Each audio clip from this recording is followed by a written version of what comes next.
చేయాల్సింది ఉంటే ఏదైనా పాలసీలు ఉంటే మాట్లాడండి, వీటిని రాజకీయం చేస్తారా? అంటే మీకు ఏమీ దొరక్క ఓటమి భయంతో ఈరోజు టీడీపీ వాళ్ళు ఇలాంటి అంశాలను కూడా, ఒక చావును కూడా శవరాజకీయాలుగా ఏ విధంగా వాడుకుంటున్నారో మరొకసారి చంద్రబాబు నాయుడు గారు టీడీపీ వాళ్ళు ఈ విధంగా నిరూపించారు వాళ్ళ యొక్క మూర్ఖపు బుద్ధితో.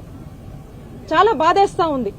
ప్రభుత్వము ఈ విషయం తెలుసుకున్న వెంటనే ఇక్కడ ఉన్నటువంటి ఎమ్మెల్యే గారు కావచ్చు, భార్గవ్ గారు కావచ్చు, ఉమెన్స్ కమిషన్ నుంచి పద్మ గారు కావచ్చు, మేమంతా కూడా వచ్చి ఈ కుటుంబానికి ఒక ధైర్యాన్ని ఇవ్వడానికి వచ్చాము.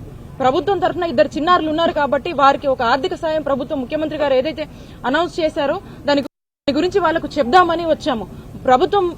ప్రభుత్వము ఒక సంక్షేమాన్ని అందుకున్నటువంటి ఒక ఆడబిడ్డకు ఇలా జరిగిందని ప్రతి ఒక్కరూ కూడా ఈ రోజు రాష్ట్ర వ్యాప్తంగా కూడా చూసి దీన్ని బాధపడుతున్నటువంటి పరిస్థితి. మరి వాళ్ళకి ఎందుకు జాలి కలగట్లేదో అర్థం కావట్లేదు. వాళ్ళ ఇంట్లో ఆడపిల్లలు లేరా? వాళ్ళకి ఇలాంటి జాలి ఇలాంటివి ఏమీ ఉండవా?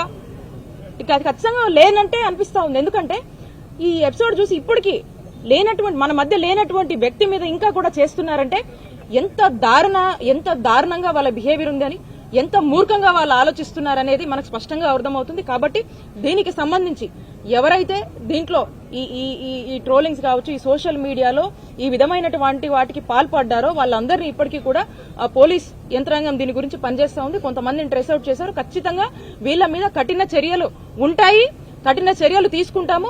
ముందు కూడా ఇట్లాంటి వాటికి ఎవరైనా డేర్ చేస్తే మాత్రం ఖచ్చితంగా వాళ్ళందరికీ కూడా వార్నింగ్ ఇస్తా ఉన్నాము. ఇలాంటివి కనుక ఎవరైనా రిపీట్ చేస్తే ఖచ్చితంగా ఇక మీ కౌంట్ డౌన్ మొదలైనట్టే. మీకు తగిన గుణపాఠం ఖచ్చితంగా పోలీసులు చెప్తారు. అండ్ ఖచ్చితంగా మేమందరం కూడా వదలము. ఇలా ఎవరైనా ఒడిగట్టాలని గనక ముందడుగేస్తే గనక ఖచ్చితంగా మీరు కఠిన శిక్షలు ఖచ్చితంగా అనుభవిస్తారని చెప్పి మీ అందరికీ కూడా హెచ్చరిస్తూ వారి కుటుంబానికి మా కాండోలెన్సెస్ తెలియజేసుకుంటున్నాం.